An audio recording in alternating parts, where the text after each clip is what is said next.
And the Central Bank of Nigeria, its monetary, credit, foreign trade and exchange policy guidelines for fiscal years 2020-2021 released at the weekend painted a grim economic outlook, projecting inflation rate to rise by 14.15% by the end of the year. And just yesterday, the National Bureau of Statistics released the inflation numbers for August, and that spiked to 13.22%. This comes as Africa's largest economy faces a rising government deficit and broader economic challenges amid the coronavirus outbreak. It will be recalled that the federal government approved about 2.3 trillion as stimulus for the economy under the economic sustainability plan as a post-COVID measure. Let's have a conversation around this with the Chief Executive Officer, Espero Global Corporation, Dr. Prince-Abbi. Good morning. Thank you for joining us, Dr. Abbi. Thank you once again for being with you. Nigeria's economic outlook looks grim, but what are your perspectives on the stimulus plan? Is it adequate to reflect the economy? Well, regarding the adequacy of the stimulus plan, I would say this. Usually, when economies face challenges such as we have now, this kind of thing occurs, usually when there are major, upheavals, sometimes after a war or some other major disaster occurs. In the case of COVID-19, it exceeds the impact of major wars that have been fought. So the practice of providing economic stimulus plans is a global thing that has happened over time and space, and it's a good idea. Good idea, yes. And I've also looked at the figures. I've looked at the key areas of focus for the stimulus plan, and I see that it's a good idea. It goes well, but I think that there has to be more focus on sustained growth-enhancing intervention rather than mere palliatives. What palliatives do is solve the problem of the moment, but what growth-enhancing plans and strategies do is to build a framework for a progressive and accelerated and sustained growth into the distant future. So I suppose that that is what needs to be done. Look at the sustainability factors in terms of the stimulus. How far into the future of our economic growth would this stimulus plan achieve? How far can it go? Can it go to create jobs for kids that are today toddlers, not jobs for people that are there now? So it means that it creates jobs today and has potential for continuing to exponentially create jobs into the future. So I think that should be the approach when we look at the stimulus plan and the nature of focus of a plan. And I suppose we can go further into that when we look at the various sectors of the stimulus plan. But that is my response to that for now. Absolutely, absolutely, yes. Dr. Glenn. Yes, a number of areas are covered under this plan. We have agriculture, housing, renewable energy for off-grid power supply, and so on. Quite a number of them. So for you, which is key? Good.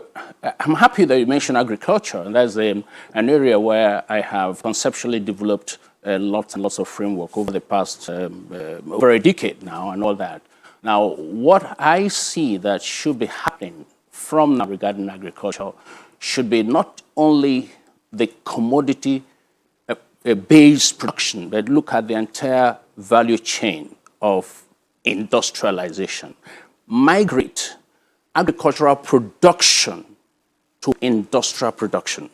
Every developed economy in the world over time, over space, started its development through focusing on the agriculture sector.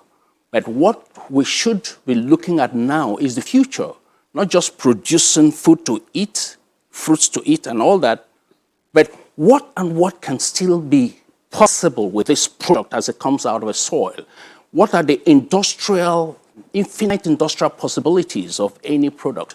And then, setting the industrial landscape, preparing the industrial landscape for it. So that is a major focus. That's a major focus that we should be looking at. I call it the vaccine strategy. That is value chain, composite industrialization and economic plan. That should be the focus on agriculture. And I guess that the economic advisory team and also the development plan, I think we can get to that later. They should be looking at things like that. How can we extract the industrial value from agriculture and play in the global marketplace with our agricultural products? In this case, it's no more so much as commodity exportation, but actually fully finished industrial products sold in the marketplace, and their origin is from the soil, because that is a plus. So that's what I want to be looking at. And any form of stimulus should be looking at that strategic and futuristic dimension as far as agriculture is concerned. All right, now, yeah. If you look at the other sectors, okay, go on. Yes, I'm listening to you. Well, before you dwell on all the sectors, I want to take you on the strategies. You called it the vaccine, strategy. So how would you I call it vaccines. I call it value chain, industrialization, and economic system.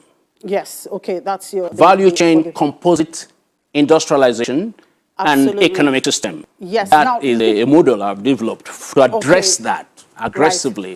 Right. Looking at the strategies, yes. how does it align with the responses so far of the monetary and fiscal authorities to the current challenges, given the recent macroeconomic data releases we have seen so far?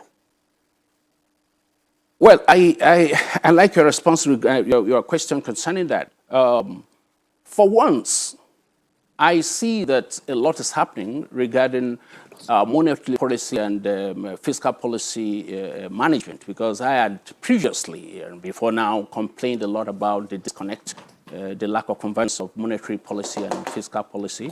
But lately, at least in the past 1 year or 18 months and all, I see a lot of convergence, a lot of interaction between monetary policy and fiscal policy. I am saying this to underline this fact, for instance, that I've seen the central bank coming up with lots and lots and lots of intervention programs, so much that you see a monetary policy playing well into the fiscal policy space, providing stimulus across a whole lot of areas to grow the economy, to create jobs and all that. It's like setting the monetary policy agenda and seeing how far the monetary side of economy can support the fiscal side. So as the fiscal policy makers come up with their policy strategy, their strategy, the CBN has been providing lots and lots of funding regarding that, which I find very, very impressive. The federal government has put together a steering committee for a development plan called Agenda 2050. Well, you talked about your own strategy. Well, this agenda, of course, is to be headed by the Minister of Finance, National Planning, and of course, Mr. Atedo Peterside as chairman.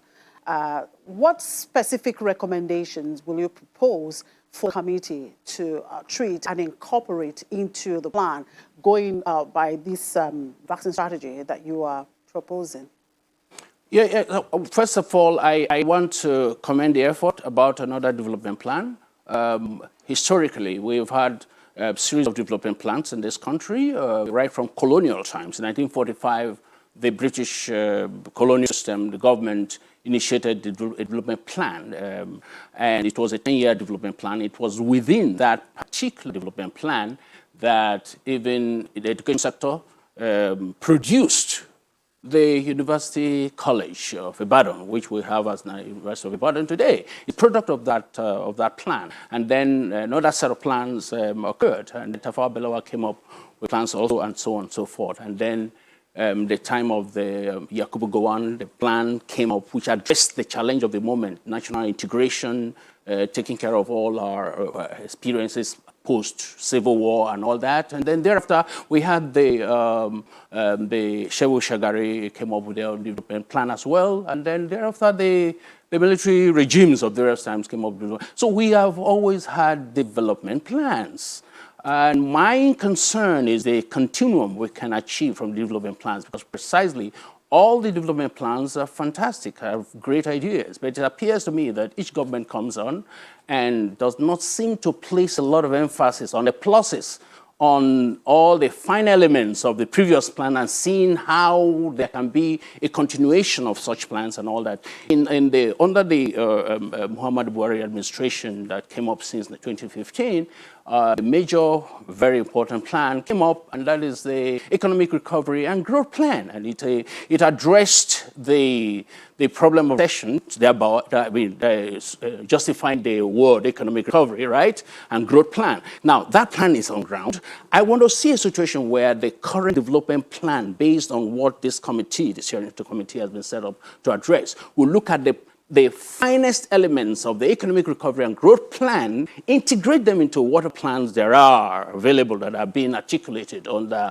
the development plan that we have now, and seeing how it can actually not only grow the economy, accelerate the growth, and also sustain the growth, make the growth be, to just keep going as far into the future as possible. Now, coming back to the model that I talked about, we should be looking at the finest elements of our environment. And that's why we talk a lot about agriculture. So agriculture is a plus for us. We're not looking at oil anymore. So what I said about vaccines, which is value chain composite industrialization and economic system, is to create an industrial system, a formidable industrial system out of the agricultural resource base. Now, hardly do you find any other country in the world having such tremendous agricultural potentialities. So if we look at its possible industrial dimensions, we can have a formidable economy based on agriculture alone. That is agriculture. And then we look at other areas such as mining. And let me just say because a little, just to play the agricultural space a little to show you what I mean by this industrialization strategy.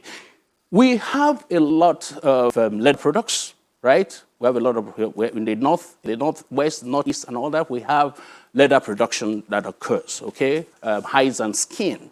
Now, I had said it before, and let me also repeat. Now, in the east, in southeast, we have serious capabilities in terms of leather, using leather to produce shoes, belts, and so on and so forth. Now, we can have an economic collaboration between the producers of hides and skin in the north, northwest, northeast, and the producers of leather products in the southeast. And that collaboration will attract foreign investors that produce high-quality leather products. They come around and invest because they have seen that the raw material is there, the initial technical knowledge among these Southeast persons is there. So they come around and work with them and produce the best quality shoes, best quality bags, best quality leather products, and sell across the world. And it's a plus to Nigeria. It will be made in Nigeria. And that's just one dimension, one aspect of the value chain. And I'm talking about. So when you're seeing goats and sheep and cattle, you're not just thinking about slaughtering them to eat. You are thinking about, okay, beyond the eating, what would you do with their skin? And you end up creating another industry in entirety.